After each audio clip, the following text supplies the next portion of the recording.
fan de San José, el padre que sirvió a Jesús y educó al Salvador. Soy devoto de José.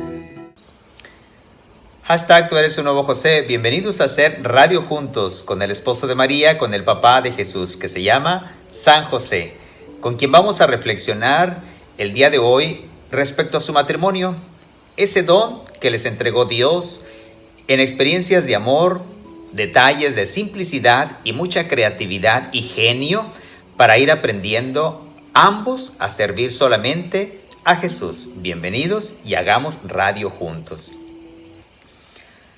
Ayudados con el testimonio de una persona que se comunica con nosotros desde estas tierras donde se sigue trabajando de manera artesanal la piel, Guanajuato. Hay una persona que nos comparte su testimonio como hija y desde esta perspectiva, cómo es que ella vio el matrimonio de sus papás. Un matrimonio al servicio de todos sus hermanos, que vamos a escuchar cuántos eran y cuántos detalles tuvo su mamá para ir sacando adelante a toda esta familia que Dios puso en encomienda a ellos como padres de familia. En el contexto de este segundo dolor y gozo, que es el nacimiento de Jesús, escucharemos una reflexión respecto a la manera en que ubicamos este nacimiento de Jesús en torno al ambiente histórico, político, religioso que se suscita alrededor de este nacimiento peculiar, único y trascendental para nosotros, el nacimiento de Jesús. Escucharemos el audio de una reflexión de un libro que los invito a que lo puedan leer, de este teólogo Leonardo Boff, la figura del Padre.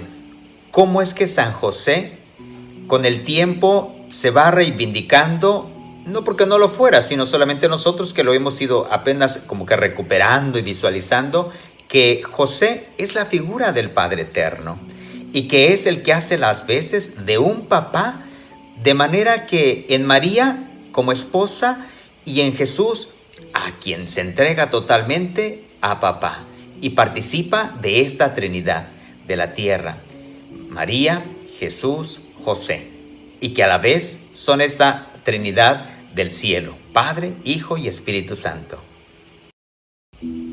Hagamos la oportunidad de este programa de radio que lo hagamos en familia, juntos. Si lo pueden escuchar completo, felicidades. Pero que lo vayamos dosificando y dándonos la oportunidad de irlo reflexionando. Cómo es que Dios en María y en José se hace presente para nosotros. Escuchemos este segundo dolor y gozo en este texto bíblico reflexionado desde Lucas en el capítulo 2, en su versículo del 1 al 7. Y cómo es que sucede el acontecimiento maravilloso de un nacimiento, valiéndose Dios de toda una realidad que parece caótica y difícil desde el aspecto político, y sin embargo Dios aparece. Hagamos radio juntos y ayudémonos a reflexionar haciendo eco de lo que ya habíamos escuchado, un modo de reflexionar los dolores y gozos, quizás por un día de la semana, y este segundo dolor y gozo correspondería a los martes, y lo vamos a estar haciendo también nosotros durante estos días de este mes que estamos comenzando. Hagamos posible que esta estación de radio siga siendo un medio para llegar a muchos lugares y personas. Difundamos entre nosotros buenos testimonios, buenas palabras, haciendo buenos comentarios y aquellos que nos puedan ayudar a reconstruirnos y a dar ese elemento propio que puede enriquecer unos y otros. Así de que sus aportaciones. Comencemos juntos y hagamos que este programa, hashtag Tú eres un nuevo José, lo sigamos haciendo en familia con San José. Sumémonos a esta radio, Virgen de Guadalupe. Bienvenidos, comenzamos. Yo soy fan de San José, el padre que sirvió a Jesús y educó al Salvador. Glorioso José, aquí me tienes postrado ante ti y confiado en tu patrocinio. siento que en mi pecho nace una esperanza al invocarte, porque estoy convencido de tu poder y valimiento con el Santísimo, porque sé que son escuchados tus ruegos, unidos a los de tu esposa María, y porque sé también que deseas favorecer a tus devotos. Pues bien, llévame ante tu Hijo Jesús y dile: este que ves aquí me ha invocado, se ha valido de mí en sus penas y yo quiero aliviárselas. Él no dejará de suplicarte, ni yo dejaré de pedirte le concedas lo que desea. Mas, si no fuere posible, dale el consuelo y lo que fuera más conveniente para su salvación eterna. Jesús no podrá negarse a este ruego. Concederá lo que le has pedido, Santo mío, y yo me sentiré feliz al tenerte en mi favor y amparo. Amén. Nacimiento de Jesús. Lucas, capítulo 2, versículo 1, versículo del 3 al 7. En aquellos días, el emperador Augusto promulgó un decreto ordenando que se hiciera el censo de los habitantes del imperio. Todos iban a inscribirse a su ciudad de origen, también José, por ser de la descendencia y familia de David. Subió desde Galilea a la ciudad de David que se llamaba Belén, para inscribirse con María, su esposa, que estaba encinta. Mientras estaban en Belén, le llegó a María el tiempo del parto, y dio a luz a su hijo primogénito, lo envolvió en pañales y lo acostó en un pesebre, porque no había sitio para ellos en la posada. El nacimiento de Jesús es un hecho histórico, pero el Evangelio lo introduce en un fuerte contexto simbólico, interpretándolo como acontecimiento salvador, relacionado con relatos y mitos que suelen contarse al hablar del origen de los héroes divinos. Jesús nació de una madre conocida, en un lugar y tiempo para iniciar una vida concreta de predicación y entrega social que acabó sobre una cruz. Su nacimiento se narra pronto como un símbolo de amor providente de Dios que visita a los hombres, asumiendo su pobreza y ofreciendo en medio de ellos un fuerte testimonio de esperanza salvadora. En un momento dado, ese nacimiento puede expresarse en categorías míticas, como expresión de la presencia eterna de Dios, con formas y signos que provienen del contexto religioso pagano del ambiente. Los hombres han sabido captar desde antiguo, de diversas formas, la presencia de Dios, el carácter paradójico de la vida, el valor sagrado de los acontecimientos. Por eso han narrado el origen de la vida con palabras de simbolización evocadora y creadora, como las que hallamos en el fondo del texto que acabamos de escuchar. Ellas sitúan a Jesús en el centro de la esperanza humana. Lucas no tiene que explicar ni razonar, simplemente cuenta, situando el nacimiento de Jesús en el contexto de historia y esperanza de la humanidad. Sabe que Jesús es el Mesías de Israel, y así lo debe destacar, pero sabe al mismo tiempo que es también el deseado de los siglos, y así lo narra. En tiempo del César Augusto, parece que ya existe un rey perfecto para todos los humanos, emperador de Dios sobre la tierra. Pues bien, en ese mismo tiempo nace escondido el verdadero niño, rey excelso de la humanidad, mostrando que el otro, César Augusto, carece del poder definitivo. En tiempo del censo, el emperador ejerce su poder organizando un recuento de súbditos que le permita conocer a los hombres de su imperio para exigirles tributo y tenerlos sometidos. En este contexto, como miembro de un grupo oprimido, en camino de exilio, llega este pequeño. En el lugar de los pastores, nadie le reciben en su pueblo. No le acogen en las casas de los ciudadanos de la tierra. Por eso llega al mundo a cielo abierto y le reclinan sobre un pesebre de animales, de manera que así aparece como Señor y Salvador de todos los vivientes. Muchos mitos cuentan de forma convergente el nacimiento de sus héroes nacionales o sacrales, tanto en Grecia como en el resto del Oriente Mediterráneo. Jesús se inscribe en ese grupo de seres peculiares que rompen los esquemas de surgimiento normal de nuestra historia. En la evocación de su nacimiento hallamos rasgos de tipo histórico-político, reinado de Augusto, censo, y otros de carácter cósmico-sacral, pesebre de pastores. Hay también una experiencia de pobreza intensa, de fuerte paradoja.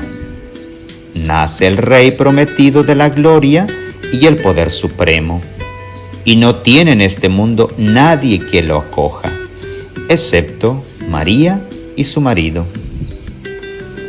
Pero al mismo tiempo la escena nos sitúa en el lugar de la esperanza regia israelita. Ha nacido en Belén, en verdad, de una especial providencia. Es como si ellos, María y José, no lo hubieran previsto.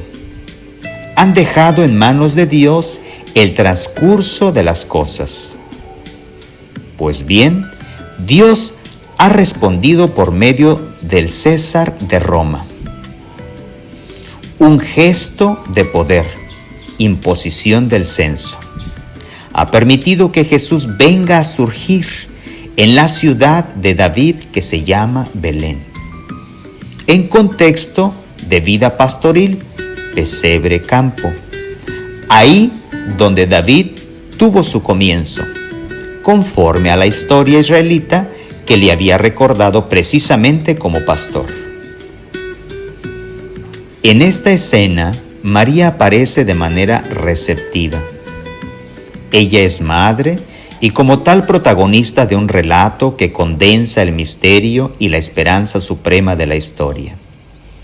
Una mujer que da a luz a su hijo primogénito.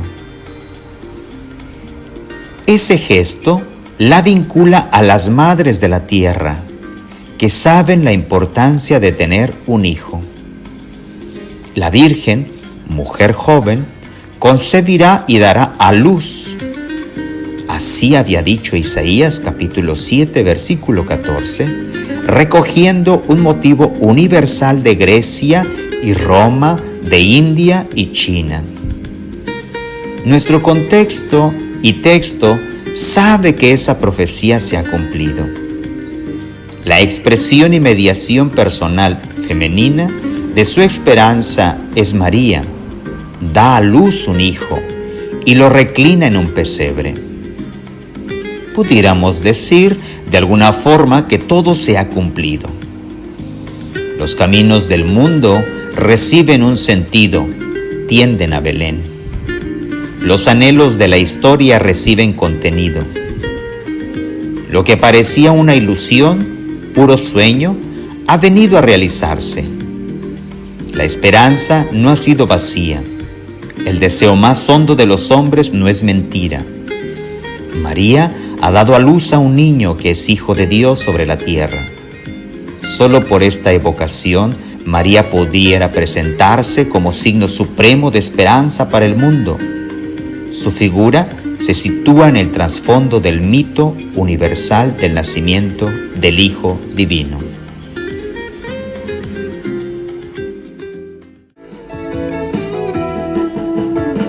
Yo soy fan de San José, el padre que sirvió a Jesús y educó al Salvador. Soy devoto de Mi nombre es Rosangélica Hernández Torres. Mis padres, José Dolores Hernández Arellano, Guadalupe Torres Pérez. Mis papás cumplieron fielmente con su voto matrimonial hasta que la muerte los separe. Y fue en el año 2017 que mi madre partió de esta tierra. Fueron 64 años de estar unidos en matrimonio. Procrearon 11 hijos, 9 varones y 2 mujeres. Siempre nos inculcaron muchos valores: el respeto, la honestidad. Sobre todo eso nos quedó muy, muy marcado en todos sus hijos. Mamá siempre se preocupaba por todos nosotros, y lo que ella nos decía es que la única herencia que ellos nos iban a dejar era la educación, que teníamos que prepararnos para enfrentar lo que la vida nos iba a presentar. Si bien de chiquitos no tuvimos lujos, tampoco tuvimos carencias. Tuvimos lo necesario. Y aunque fuera poco, siempre fuimos muy, muy felices con lo que nos ofrecían. Nunca nos dejaron sin comer, sin vestir, sin calzar. Siempre estaban muy, muy al pendiente de todos nosotros. A pesar de ser una familia enorme, mamá siempre fue una mujer muy, muy devota. Mamá siempre nos guiaba siempre hacia Dios. Esto siempre lo hizo. Diario nos llevaba a la misa a las 6:30 de la mañana, ya estábamos en misa, diariamente. Después de que salíamos de la misa, ya cada uno de nosotros seguíamos con nuestras actividades. Pudieran ser las más pequeñas actividades escolares, y que también teníamos que apoyar en casa. Mis hermanos mayores pues ya trabajaban, y eso sí, ya después por la tarde, al terminar nuestras tareas, al rosario, diariamente al rosario a las 6 de la tarde. Recuerdo perfectamente que nos íbamos a la iglesia, que ahora es el santuario de San Juan Bosco, de los salesianos. Entonces salían al rosario, no lo hacían en casa. No. Lo hacíamos, visitaban diariamente, porque ahí estaba un sacerdote muy amigo de mis papás, y el padre siempre nos recibía, jugábamos. Al terminar el rosario nos invitaba a pasar ahí al espacio de la iglesia. Un padre que de alguna manera también fue como una guía espiritual para mis papás. Y cuidadito y nos portáramos mal, porque ya sabíamos que el padre Luis Castellanos iba a hablar con nosotros. Ya cuando nosotros regresábamos a casa, pues ya cansadillos, y mamá siempre ya nos tenía por ahí que el tecito, aunque fuera de hojas de té de limón, pero nos daba nuestra agüita calientita. Sí tuvimos algunas situaciones precarias. Yo no puedo decir que no, porque en aquel tiempo éramos 11, era difícil, pero jamás nos faltó el alimento. Eso sí, recuerdo perfectamente que mamá, si había poca comida, ella no lo comía por darnos a nosotros, sus hijos más pequeñitos. Yo soy fan de San José, el padre que... ¿Mamá trabajaba? Tengo algo, sí. Algo que a mí me marcó mucho es que en ocasiones nos daba lechita con tortillas. Ahorita se las damos a los niños y obvio que no se las van a comer. Claro, pero en no. aquel tiempo era algo, para nosotros era un manjar. Las tortillitas, remojarlas Sí. en la lechita, nos ponían 3. O sea, yo tengo tanto agradecimiento a mi madre, a mi padre, porque siempre nos supieron guiar muy bien. Yo considero que muy bien, ¿verdad? Recuerdo también ese carácter tan fuerte de mi madre, ¿eh? Mi mamá tenía un carácter y por aquí derechitos y no quiero que se me vayan a descarriar y siempre preocupada porque cumpliéramos con las actividades escolares. Eso siempre fue de mi mamá, algo muy primordial. Nosotros creo que no me puedo equivocar, y yo te lo digo así, mamá con ese carácter fuerte forjó una gran familia. ¿Cuántos eran ustedes, hermanos? Éramos 11, 9 hombres y 2 mujeres, y todos seguiditos, de un año al año, creo que como hasta el 6º, cada 2 años.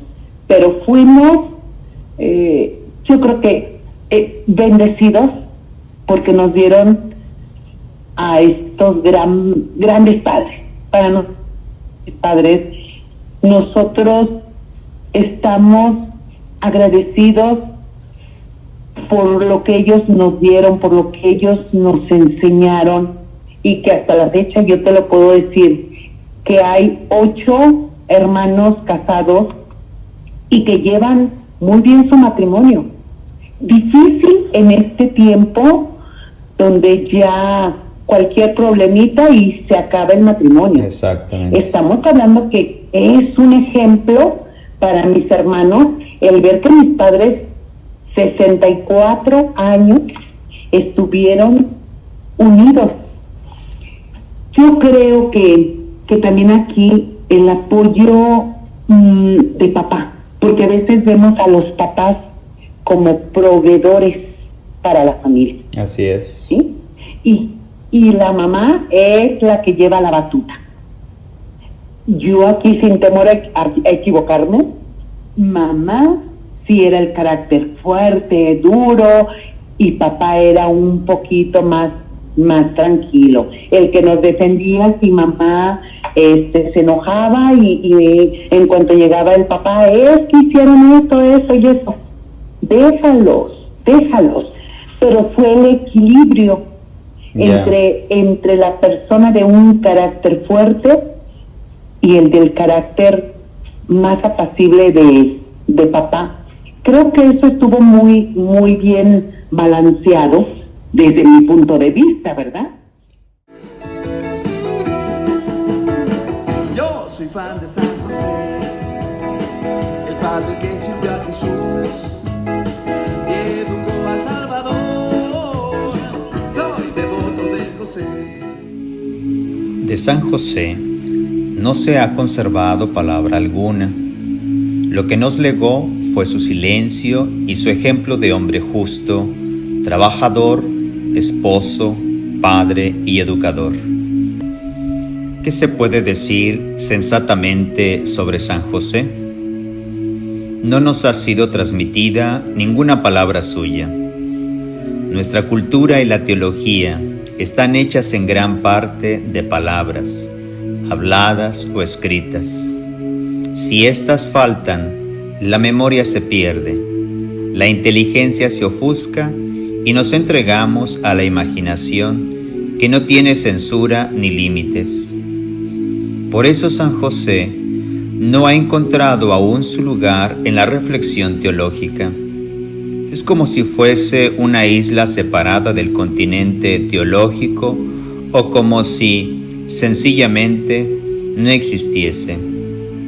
Pertenece a la piedad popular, más que a la meditación y reflexión de papas, teólogos y sectores ilustrados del cristianismo.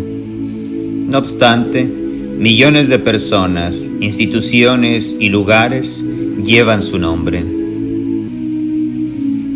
El hecho de no haber dejado ninguna palabra, de recibir mensajes en sueños, de ser la figura silenciosa del Segundo Testamento, no es algo fortuito ni carente de sentido. Su silencio encierra un mensaje cuyo significado ha de ser descifrado. San José es un artesano, no un rabino. En él cuentan más las manos que los labios, más el trabajo que las palabras. El Dios vivo se sigue comunicando en la historia y de ese modo es siempre mayor. Rompe las barreras de las religiones, de los textos sagrados, de las autoridades doctrinales, de las teologías y de las mentes de las personas. Por eso, conviene buscar a Dios en la creación, tal como hoy lo entendemos, como un inmenso proceso de evolución ascendente en la historia humana y en la producción del mismo pensamiento creativo. Dios es misterio fontal, por eso todos los saberes y todas las palabras sobre Él son insuficientes.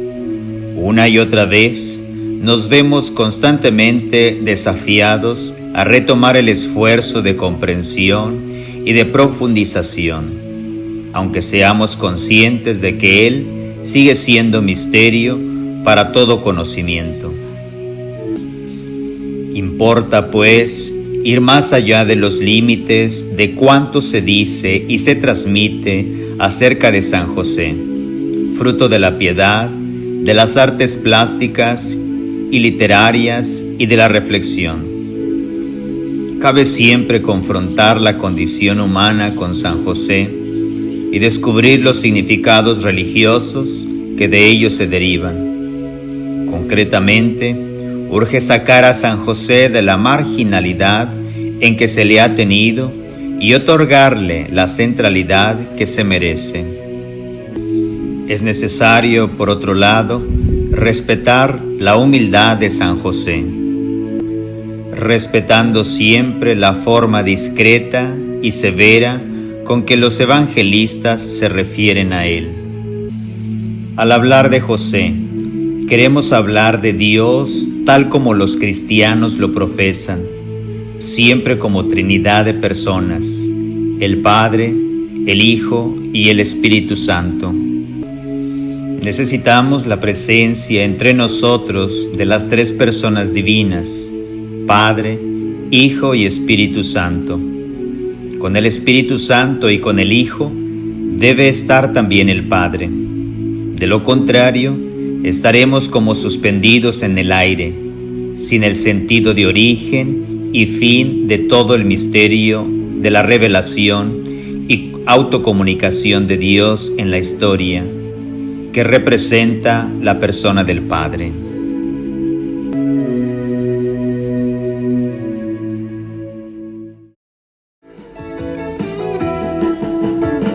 Yo soy fan de San José, el padre que sirvió a Jesús y educó al Salvador. Soy devoto de José.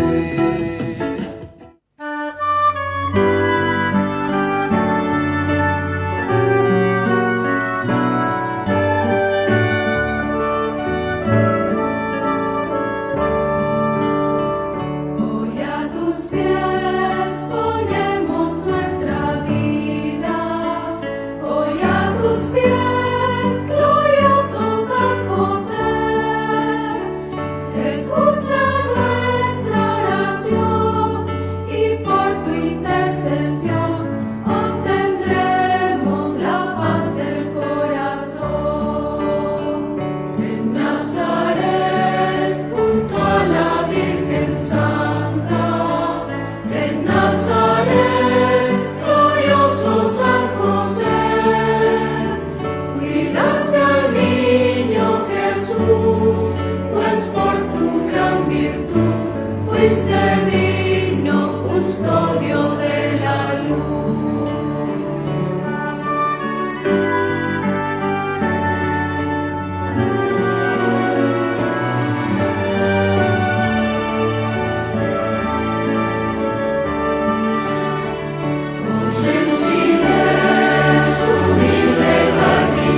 De San José no se ha conservado palabra alguna. Lo que nos legó fue su silencio y su ejemplo de hombre justo, trabajador, esposo, padre y educador. ¿Qué se puede decir sensatamente sobre San José? No nos ha sido transmitida ninguna palabra suya. Nuestra cultura y la teología están hechas en gran parte de palabras, habladas o escritas. Si éstas faltan, la memoria se pierde, la inteligencia se ofusca y nos entregamos a la imaginación que no tiene censura ni límites. Por eso San José no ha encontrado aún su lugar en la reflexión teológica. Es como si fuese una isla separada del continente teológico o como si sencillamente no existiese. Pertenece a la piedad popular, más que a la meditación y reflexión de papas, teólogos y sectores ilustrados del cristianismo. No obstante, millones de personas, instituciones y lugares llevan su nombre. El hecho de no haber dejado ninguna palabra, de recibir mensajes en sueños, de ser la figura silenciosa del Segundo Testamento, no es algo fortuito ni carente de sentido. Su silencio encierra un mensaje cuyo significado ha de ser descifrado. San José es un artesano, no un rabino. En él cuentan más las manos que los labios, más el trabajo que las palabras. El Dios vivo se sigue comunicando en la historia y de ese modo es siempre mayor. Rompe las barreras de las religiones, de los textos sagrados, de las autoridades doctrinales, de las teologías y de las mentes de las personas. Por eso, conviene buscar a Dios en la creación, tal como hoy lo entendemos, como un inmenso proceso de evolución ascendente en la historia humana y en la producción del mismo pensamiento creativo. Dios es misterio fontal, por eso todos los saberes y todas las palabras sobre Él son insuficientes. Una y otra vez nos vemos constantemente desafiados a retomar el esfuerzo de comprensión y de profundización, aunque seamos conscientes de que Él sigue siendo misterio para todo conocimiento.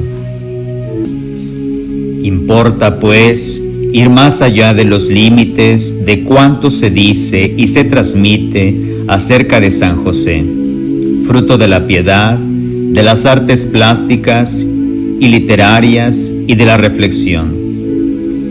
Cabe siempre confrontar la condición humana con San José y descubrir los significados religiosos que de ellos se derivan. Concretamente, urge sacar a San José de la marginalidad en que se le ha tenido y otorgarle la centralidad que se merece. Es necesario, por otro lado, respetar la humildad de San José, respetando siempre la forma discreta y severa con que los evangelistas se refieren a él. Al hablar de José, queremos hablar de Dios tal como los cristianos lo profesan, siempre como Trinidad de personas, el Padre, el Hijo y el Espíritu Santo. Necesitamos la presencia entre nosotros de las tres personas divinas, Padre, Hijo y Espíritu Santo. Con el Espíritu Santo y con el Hijo debe estar también el Padre. De lo contrario, estaremos como suspendidos en el aire, sin el sentido de origen y fin de todo el misterio de la revelación y autocomunicación de Dios en la historia, que representa la persona del Padre.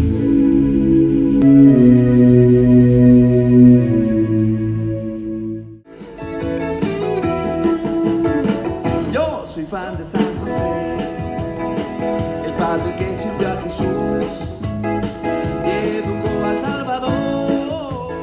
¿Crees que el matrimonio de tus papás contribuyó para el testimonio ahora de tus hermanos, que dices todos están casados, un matrimonio estable, con sus pros y sus contras, pero siguen perseverando con sus matrimonios? Por supuesto que sí. Mis hermanos, y las dificultades se van a presentar en cualquier matrimonio. Y yo los veo así a mis hermanos, ¿sí? Todos con sus altas, sus bajas, sí, pero siempre teniendo como ejemplo este matrimonio de mis papás. Y yo creo que esta es pues yo creo que considero hasta ahorita que para mis hermanos como que ha sido una gran experiencia vivida también en ellos, ver el matrimonio tan duradero de mis papás. ¿Tú qué crees que les haya ayudado para sacar adelante a tantos hijos? Yo siempre lo vi, que mi Santa Madre era, y digo Santa Madre porque yo sé lo que ella pasó, lo que ella vivió, pero su gran fe. Ella era una mujer de mucha fe. De cualquier situación que se presentaba, inmediatamente el acercarse a Dios, el pedirle, a nosotros mismos nos decía, vamos a orar porque ahorita está pasando esta situación. Yo creo que la fe es muy importante y yo te lo puedo decir que a estas alturas de nuestra vida y que ahorita ya muchos no se acercan a la iglesia, a platicar con Dios, yo te lo puedo decir que todos mis hermanos lo hacemos, cumplimos, si no digamos fielmente con todos los mandamientos, pero yo creo que si algo nos dejó mi madre es ese legado tan grande de salir adelante, de agarrarnos y siempre tener a Dios. ¿Qué ha representado para ti, sobre todo que ya te conocí en un momento de mucha experiencia de tus papás y en una situación muy peculiar que ya fue su enfermedad y parte de su vejez? Después de que los viste vigorosos, después de que los viste tan entusiastas y demás, y que te tocó acompañarlos, en este caso a tu mamá, ya en una situación muy limitada físicamente, ¿qué representó para ti como hija acompañar a mamá? Es muy difícil. Después de ver a una madre tan fuerte, entera, y verla postrada, limitada en su salud, es muy difícil y nos pega fuerte, pero el recordar cómo era ella, nunca se daba por vencida, siempre buscando la manera de salir adelante, luchando, y verla tan frágil es muy duro, pero yo creo que ella con esa, aún en su enfermedad, tenía esa entereza. A veces se doblaba, claro, pero es un ejemplo para uno el ver que aún postrada en su silla de ruedas, ella seguía y seguía con su carácter fuerte, ¿sí? Pero yo creo que ahí no hay más que dar un poquito de lo mucho que ella nos dio. Ella nos atendió desde pequeña y ella sabía cómo le hacía para estar al pendiente de nuestras enfermedades. Para ti como mujer, el ver a tu mamá aún en esa situación que dices de limitación humana, sin embargo, las 2-3 veces que por ahí me tocó de visita, siempre el cuidado físico, siempre la presentación femenina, me imagino que fue una mujer muy elegante y siempre muy cuidada. ¿Qué te queda a ti como hija, como mujer? Uy, mi madre fue siempre muy coqueta. A ella siempre le gustaba andar arregladita y ella siempre nos decía, en cuanto puedan se arreglan. No me gusta que anden en fachas, era su palabra de ella. Tienen que andar siempre bien presentables. Y tú hablas de esa mujer coqueta, de esa mujer entregada, que en cuanto ella tenía la oportunidad, o luego se pintaba, se arreglaba lo más que ella podía. Dentro de sus limitaciones, ella se acercaba donde le teníamos todas sus cositas, sus pinturas, todo, y la veía siempre presentable. Y claro que ya después tú también la tratas como tu hija. Para mí, de ser mi madre, llegó a ser de alguna manera mi hija, porque tienes que preocuparte que tome el medicamento, que se nos ponía caprichuda, que teníamos que tenerla cambiadita, que teníamos que darle sus alimentos. O sea, es un cambio de rol cuando llega a esa etapa, porque mamá tenía 91 años cuando ella ya estaba en la parte final de su vida. Hoy que ya no está con ustedes, ¿qué sigue quedando en ustedes como familia, ustedes que están ahí en casa? ¿Qué sigue quedando de ese matrimonio del cual ustedes fueron engendrados? ¿Qué ves? Plantas, testimonios, cosas. ¿Qué te recuerda, pero para agradecer, para volver a vivir de ese matrimonio? Uy, son tantas cosas. Pues primero, el agradecimiento a ellos, porque fueron un gran matrimonio, fueron unos grandes padres. La ausencia pega mucho, pero va a estar con nosotros mientras la recordemos, mientras sigamos con todo lo que ella, porque yo todavía hago muchas cosas de las que ella me decía y que no me gustaban, ¿sí? Y que las plantas, y que esto, y que bueno, pero ¿sabes qué? Yo creo que mamá sigue estando presente en nuestras pláticas, como si la tuviéramos todavía. ¿Por qué? Porque para mí fue la mejor madre del mundo. ¿Qué tres cosas, qué valores se quedan del matrimonio de tu papá y de tu mamá? ¿Qué sigues tú viendo en toda la familia? ¿Qué sigue perseverando? La unión, sobre todo la unión, que era algo de lo que mi madre siempre se preocupó. Siempre nos pedía que aunque hubiese diferencias entre los hermanos, no se guardara rencor, que nos acercáramos, que tuviéramos comunicación y que si había alguna falta que se hubiese cometido, tuviéramos la humildad de acercarnos y ofrecer una disculpa. El respeto era otro de los grandes valores que mi madre nos inculcó hacia todos los hermanos. Entre los 11 que somos, hay muchísimo respeto. La honestidad, esa era otra de las cosas que mi madre siempre nos pidió.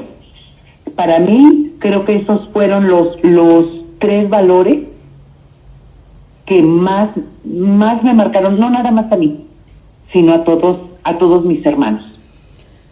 Muchísimas gracias por este testimonio que compartes con nosotros, haciendo radio con San José, un gran esposo, un gran papá que en el camino fue aprendiéndolo a ser como esposo con María y como padre.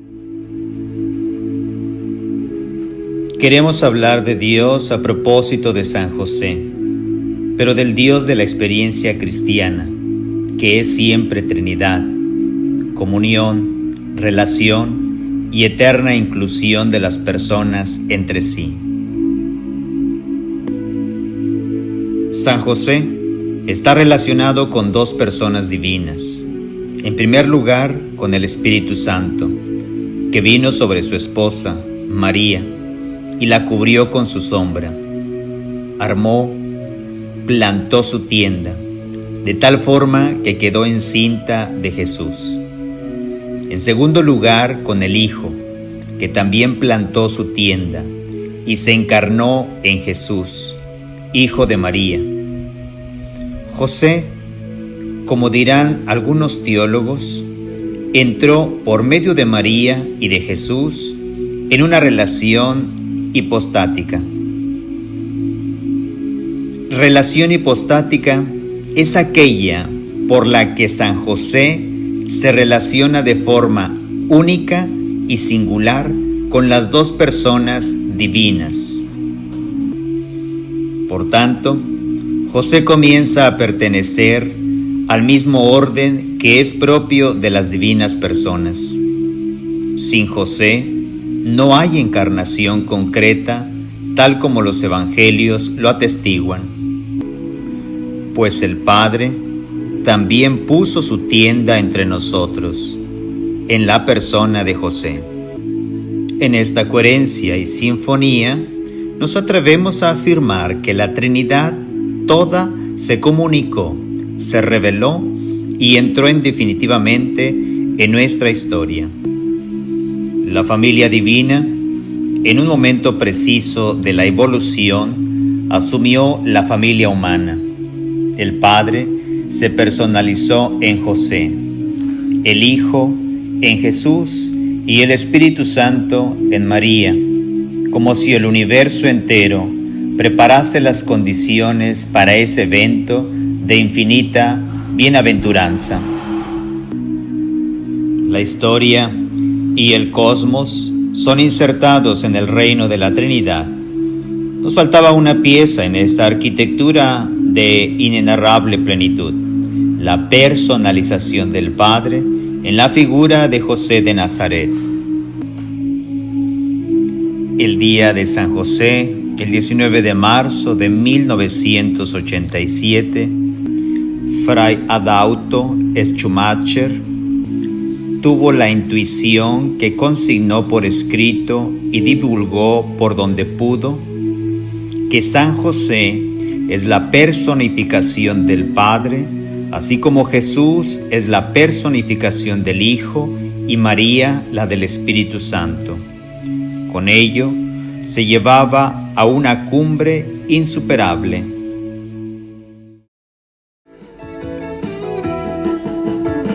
Yo soy fan de San José, el padre que sirvió a Jesús. ¿De qué nos hemos dado cuenta el día de hoy escuchando este programa, el matrimonio de San José con María?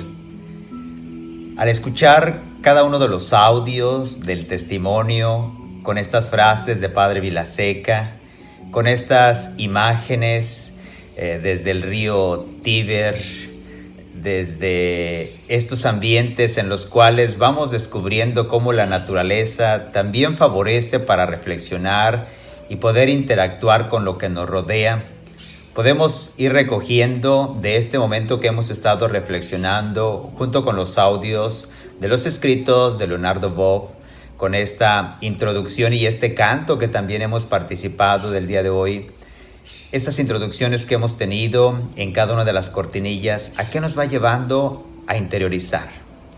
¿De qué manera alcanzamos a ver al esposo, a la esposa, a nuestros papás?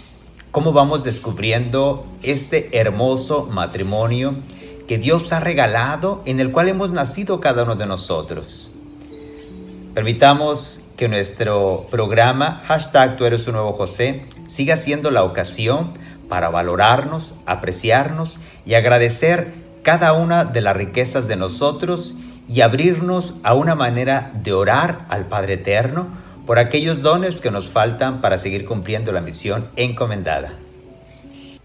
San José es este matrimonio en el cual nos vamos descubriendo que Dios ha elegido a cada uno de nosotros para un proyecto específico.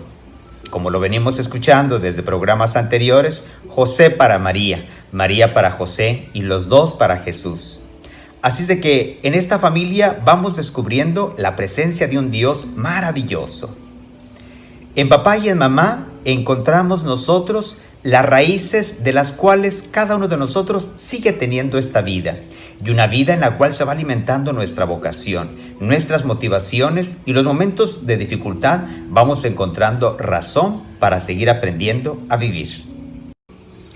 Agradezco este momento que nos hemos permitido compartir juntos, escuchándonos, viéndonos, leyendo, reflexionando y dándonos la oportunidad de descubrirnos en un matrimonio único, singular.